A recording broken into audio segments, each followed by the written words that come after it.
go ahead and get started. We'd like to welcome Xander Schauffele into the interview room here at the BMW Championship.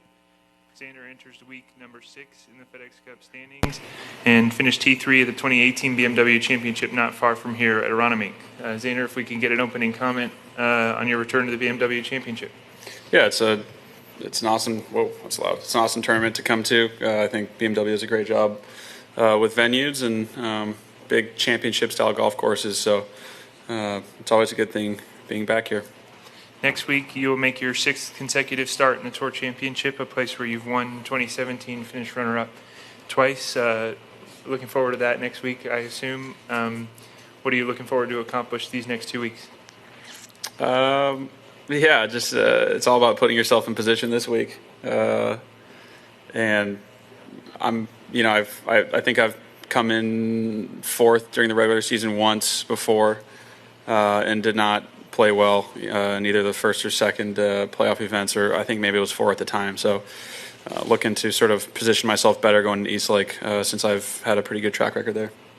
All right, we'll take some questions out here. Amanda, if you could come over here and grab this microphone, please. Questions out here? We'll go to Jeff, I guess. Or, sorry, here on the aisle. Xander, the world of golf is in crazy land. How would you like to see all this resolved?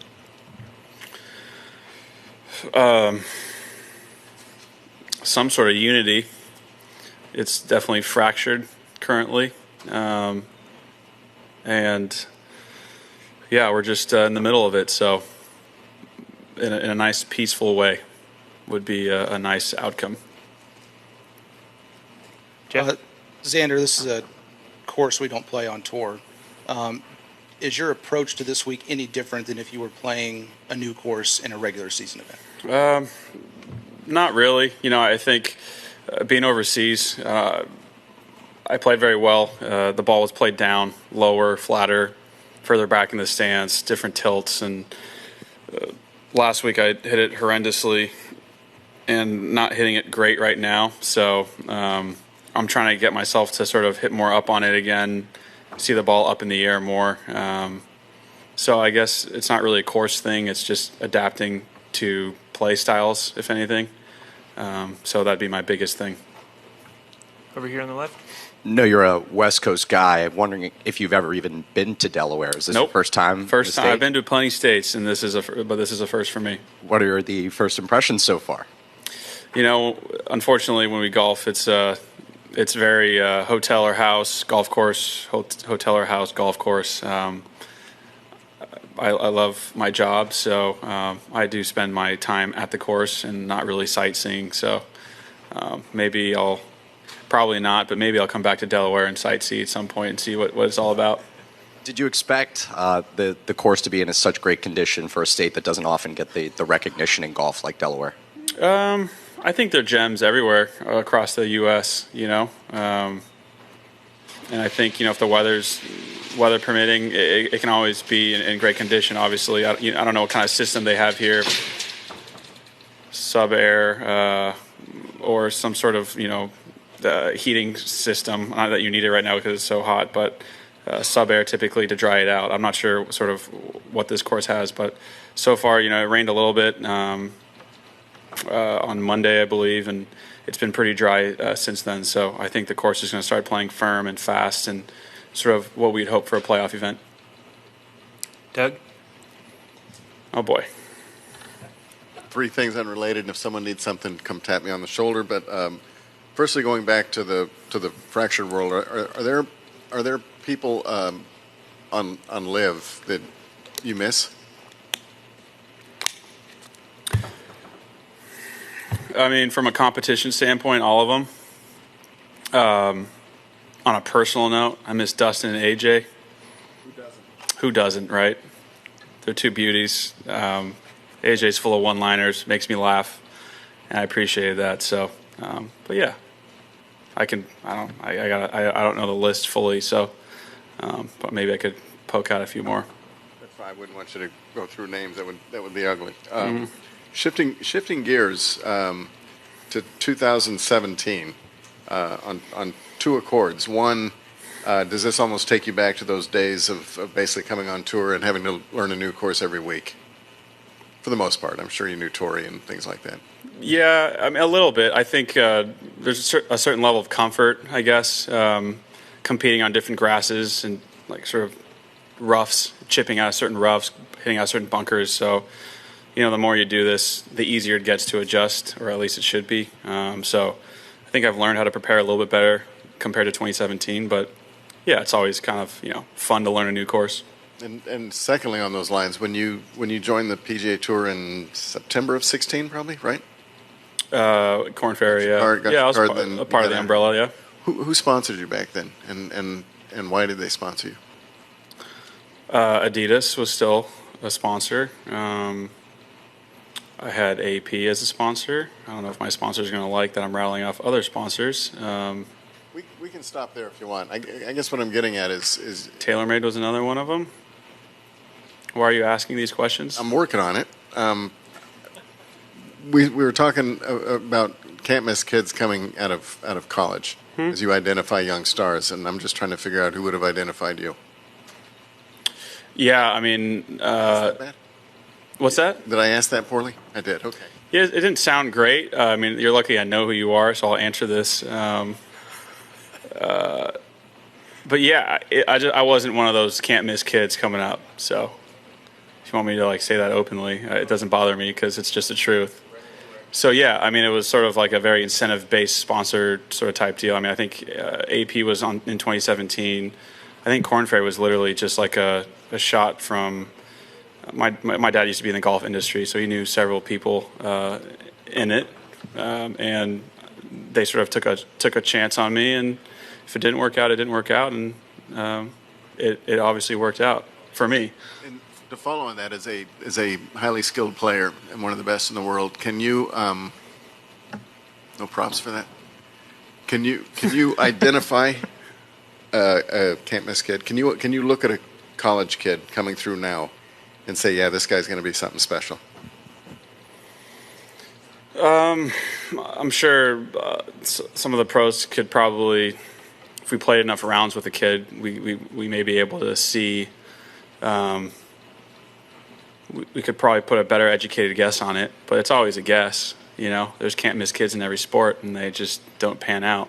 So I think unless you were living with a kid, saw interactions with families with a kid, saw how his schooling worked, how structured he is, how structured he isn't, work ethic, things like that, then you could probably have an even more educated guess. But there's so many things that go into, being and competing at a top level that it's so hard to tell when someone's developing, at 17 or 18, what it's going to look like, or sort of what their outside life looks like that's going to affect their on-course play. Ryan? I guess to follow on that, if I could, right now there's Good luck with that. I'm going to try and ask this better. Right now there's a program that the top 5 college seniors go directly to the Corn Ferry Tour. Do you think that could or should be amended to go straight to the big leagues? I'd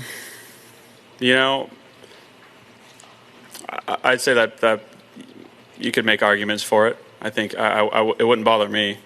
You know what I mean? I think in order to make sure that kids want to play on the PGA Tour, it's definitely a nice incentive coming out of school. I don't know what the time frame on it would be or what the starts would be. I imagine you'd sort of be put in some sort of rookie category, but yeah. I think I don't know, there's probably a stat or number you can run just based on the top 5 or 10 guys coming out of NCAA, how many of them have panned out on the PGA Tour that have worked through the Corn Ferry and whatnot. So, yeah, I think that wouldn't bother me whatsoever. And kind of unrelated, definitely unrelated. Normally this would be a pretty big week for qualifying for Cup teams. Obviously it's kind of maybe second or third fiddle this week. From a player perspective, has this run up to the President's Cup felt different than some of the other Cup teams that you've been on? Yeah, a little bit. You just don't really know who you're going to be playing with or against, I guess, compared to previous years. But getting on a team is such a result that for me personally, it's it kind of, as much noise as everything's been, with everything going on, it doesn't feel too dissimilar compared to previous years for me personally. Got one all the way in the back. Xander, JackHirschGolf.com. Just wanted to ask, what is like a characteristic of a golf course that would maybe make it easier to adapt? And does this golf course have that, since you've never played here? Not just you, most of the field has never seen this golf course before. I'd use this course as a one that is, it's hard to play, but in terms, I guess when you use the word adapt, I mean, hard to play and compete on, but in terms of getting to learn it, not very difficult. There's just isn't much to it. I know that may sound bad, but it's really long. You don't want to hit in the rough, and every putt you have is almost downhill. So, those are sort of my main takeaways so far. Bunkers better than the rough around the greens. It wouldn't be my favorite course to play blind, but you could definitely do it compared to like a Hilton Head or something like that. Well, Hilton Head's a much shorter golf course. Does length play a big factor in how easy it is to just step right into a golf course? A little bit. It's hard to make a 650-yard par 5 like special. It's just really long. That's what makes it, I guess, if you want to use the word special again, or difficult. So, it'd almost be impossible if you made a 650-yard hole with a dog leg and water and a raised green and runoffs. You'd be sitting there. I mean, it'd be like a 7-hour round out here, which is what we're trying to avoid. Any other questions for Xander? Got a couple on the aisle here. Xander, given you've seen the golf course and all, what number do you put this week on a victory? It's a really good question. I look at this place as sort of like a harder Caves Valley. I have no idea. I couldn't tell you. It really depends on if it firms up. A lot of the fairway's dog leg, and that first cut will catch the ball, but it also makes it almost unpredictable coming into the greens. So you see it hard being double digits there? Yeah, I went to Caves Valley and I thought, like 17 under was going to win, and then, those two boys absolutely destroyed the place. Yeah. So it's sort of like you had the longest hitter to ever play for us and then the best putting week ever. So I always err way too low out here on the tour, and the guys are just way better. The guys are good. So aim high, I guess. That slogan's correct. Yes, it was a good slogan for us. Doug?